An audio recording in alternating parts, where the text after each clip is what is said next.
now, Brynjolf, Carlia the said time has come to decide Mercer's fate. Until a new guildmaster is chosen, the decision falls to you. Aye, lass. And I've come to a decision. Mercer Frey tried to kill me. Need something? He betrayed the guild, murdered Gallus, and made us question our future. He needs to die. We have to be very careful, Brynjolf. Mercer is a nightingale, an agent of Nocturnal. And it's all true. Everything I heard in the stories. The Nightingales, their allegiance to Nocturnal, and the Twilight Sepulchre. Yes. That's why we need to prepare ourselves and meet Mercer on equal footing. Just outside of Riften, beyond the southeast gate is a small path cut up the mountainside. At the end of that path is a clearing, and an old standing stone. I'd ask you both to meet me there.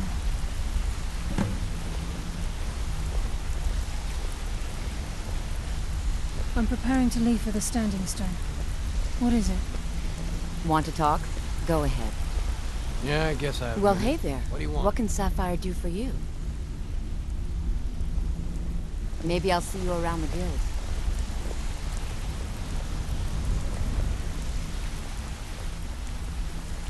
Sure, we can talk a minute.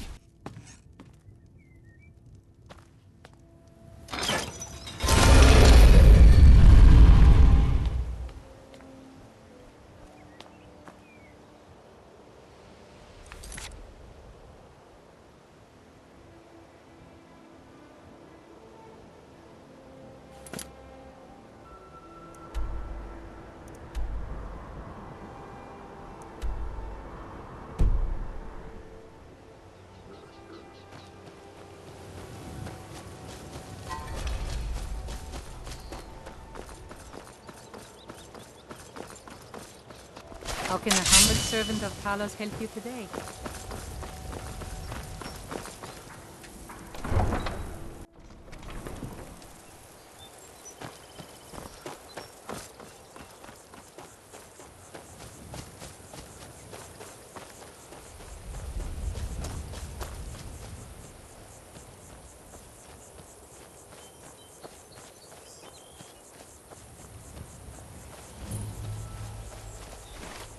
I'm glad you're here. This is the headquarters of the Nightingales, cut into the mountainside by the first of our kind. We've come to seek the edge we need to defeat Mercer Frey. If you'll follow me, I'll try to explain on the way.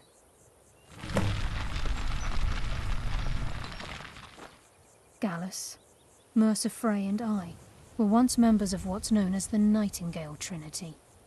The Trinity disbanded 25 years ago when Mercer Frey betrayed us by slaying Gallus and dumping his body in the ruins of Snowvale Sanctum. Indirectly, the Trinity is usually selected from the ranks of the Guild, although its existence is a closely guarded secret. The Nightingales protect the Temple of Nocturnal, a place known as the Twilight Sepulchre. From the moment you were struck with my poisoned arrow at Snowvale Sanctum, my path changed its course. Perhaps I couldn't bring Mercer back alive, but together, we were able to clear my name and to put Gallus's memory to rest. I'd always intended Mercer's fate to ultimately be decided by the Guild, and it seems they've spoken.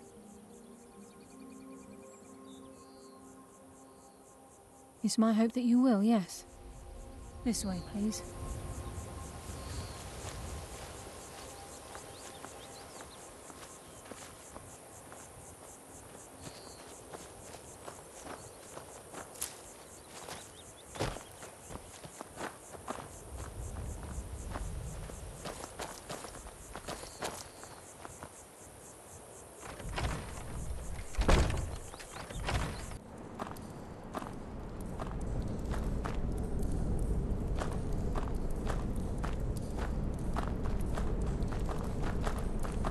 So this is Nightingale Hall.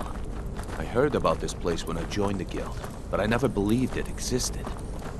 The assumption that the Nightingales were just a myth was seeded within the Guild on purpose.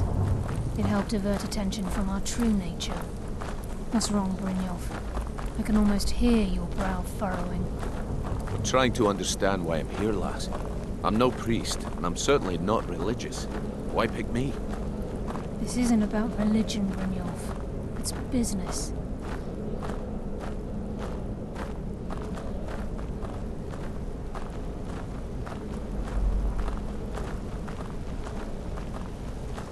This is Nightingale Hall. You're the first of the uninitiated to set foot inside in over a century. Now, if you'll both proceed to the armory to don your Nightingale armor, we can begin the oath. Time's wasting, and Mercer's still out there. Let's get this show on the road.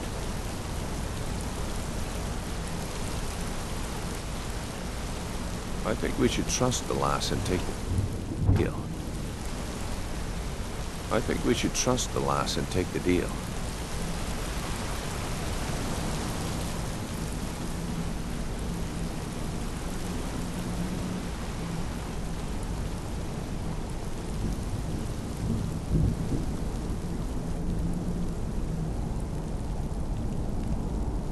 You appear hesitant to don your Nightingale armor. What's troubling you?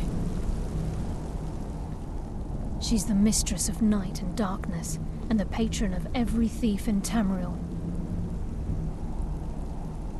Nocturnal isn't one for worship and reverence.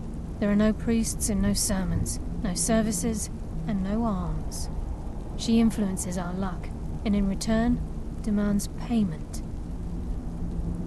You're closer to understanding than you realize. The only difference is she doesn't demand payment in the traditional sense, and sometimes the cost can be quite high. Whether you know it or not, Nocturnal dictates how well we perform as rogues. Again, you have to think differently. Haven't you ever noticed how our luck behaves? Like a novice picking an impossible lock, or a blind man suddenly turning to face you as you reach for his pocket. It's through these subtle means that Nocturnal influences us. Nocturnal's whim is the greatest mystery to everyone. There have been volumes written on the subject. Does she exact payment when we die? When we suffer? Does she revel in our misery?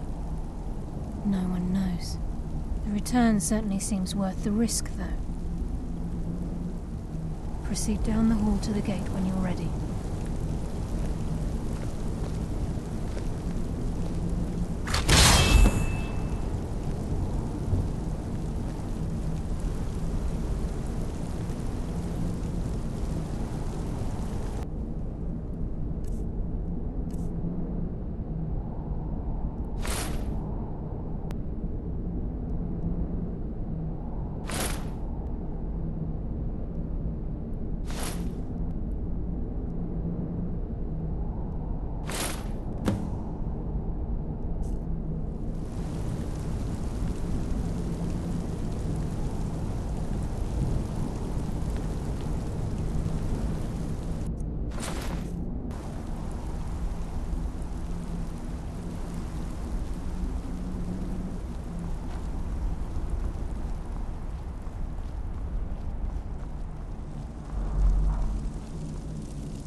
Okay, lass. We've got these get-ups on.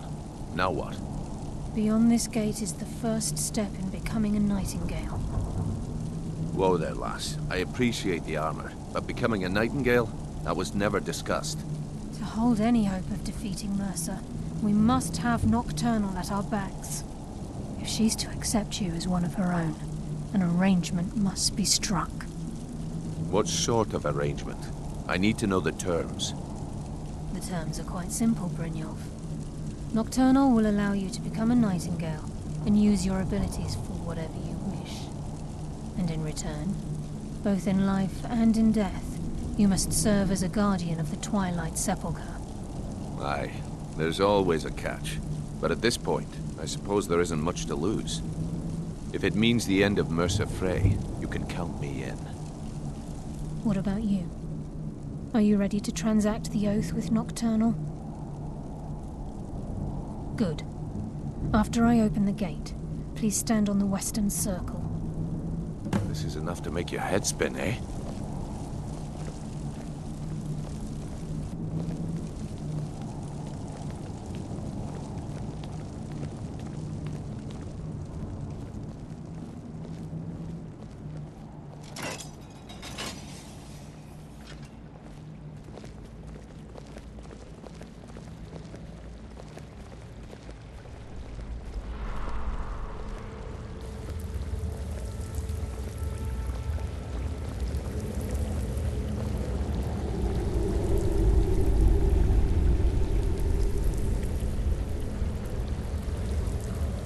call upon you, Lady Nocturnal, Queen of Murk, and Empress of Shadow. Hear my voice. Ah, Carlia. I was wondering when I'd hear from you again. Lose something, did we? My lady, I've come before you to throw myself upon your mercy and to accept responsibility for my failure. You're already mine, Carlia. Your terms were struck long ago. What could you possibly offer me now? I have two others that wish to transact the oath, to serve you both in life and in death. You surprise me, Carlia. This offer is definitely weighted in my favor. My appetite for Mercer's demise exceeds my craving for wealth, Your Grace. Revenge. How interesting. Very well. The conditions are acceptable. You may proceed. Lady Nocturnal, we accept your terms. We dedicate ourselves to you as both your avengers and your sentinels. We will honor our agreement in this life and the next until your conditions have been met. Very well. I name your initiates Nightingale, and I restore your status to the same, Carlisle. And in the future, I'd suggest you refrain from disappointing me again.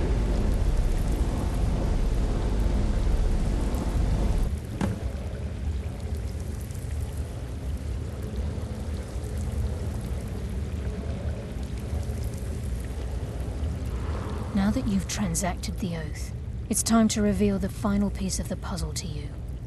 Mercer's true crime. Mercer was able to unlock the Guild's vault without 2 keys because of what he stole from the Twilight Sepulchre, the skeleton key. By doing this, he's compromised our ties to Nocturnal and, in essence, caused our luck to run dry. Well, yes, but the key isn't only restricted to physical barriers. All of us possess untapped abilities, the potential to wield great power securely sealed within our minds. Once you realize the key can access these traits, potential becomes limitless.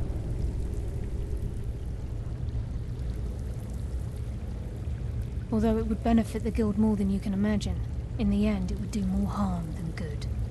If the key isn't returned to its lock in the Twilight Sepulchre, things will never be the same for the Guild. As time passed, our luck would diminish to the point of non-existence, and whether you know it or not, our uncanny luck defines our trade. Very true. In our line of work, it's quite rare we set out to return a stolen item to its rightful owner. Before we depart, Brynjolf has some business to discuss. I suggest you listen to him. Listen, lad. There's one last piece of business we need to settle before we go after Mercer. The leadership of the Guild. Carlia and I had a long discussion before you arrived here. Thanks to your efforts, Mercer's treachery has been exposed. After we deal with him, all that remains is restoring the Guild to its full strength. As a result, we both feel that you have the potential of replacing Mercer as leader of the Thieves Guild. I've been at this game a long time, my friend. A long time. I've stolen trinkets from nobles and framed priests for murder. I'm good at what I do, maybe even one of the best, but it's all I know. I've never been one to lead. Never desired it, never cared for it. Don't want it.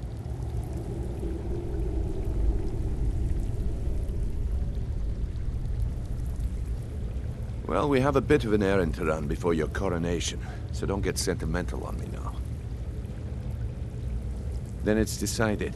When this is all over and Delvin's contacts assure me that we've regained our footing in Skyrim, we'll handle the details. Until then, we have quite the task ahead. I've been poring over the plans you brought us, and I'm convinced the eyes of the Falmer are in the Dwarven ruins at Erkenthand. Carlia and I will meet you there. Prepare yourself, lad. This will be a fight to remember.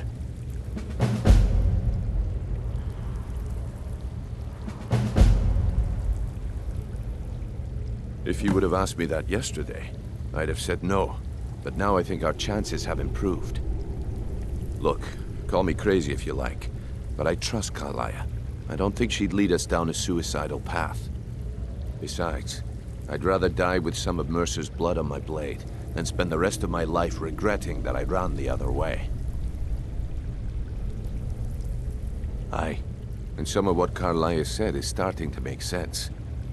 Mercer may have damaged our reputation and raided our coffers, but this goes well beyond even his twisted form of larceny. Old Delvin kept calling it a curse, and we all laughed at him. Looks like the joke's on us. Until next we meet, lad.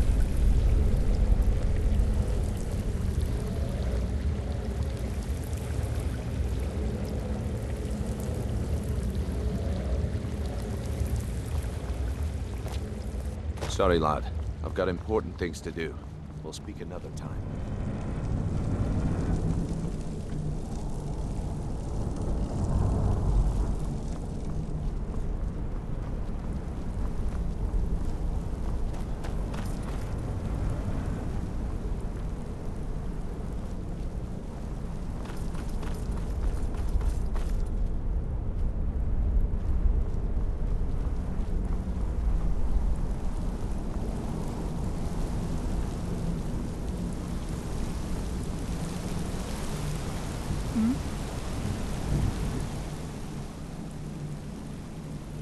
Yes. Now that you're a nightingale, you may consider this your home. You'll find that this place offers many things that will help you in your endeavors, as well as a wealth of information for you to learn. Once the skeleton key has been restored to the Twilight Sepulchre, I'll make this place my home as well. With the skeleton key missing from the Twilight Sepulchre, I'm afraid Mercer's seen to it that none of us can benefit from Nocturnal's gifts. You merely transacted the oath, signed the unwritten contract with Nocturnal. In order for us to receive our abilities, our end of the bargain, I'm afraid the key must be returned. If Nocturnal was truly displeased with me, with any of us, she wouldn't have answered my call. I have no doubt that we still hold her favor, and I believe it gives us enough of an edge to defeat Mercer Frey. Sorry, lad. I've got important things to do. We'll speak another time.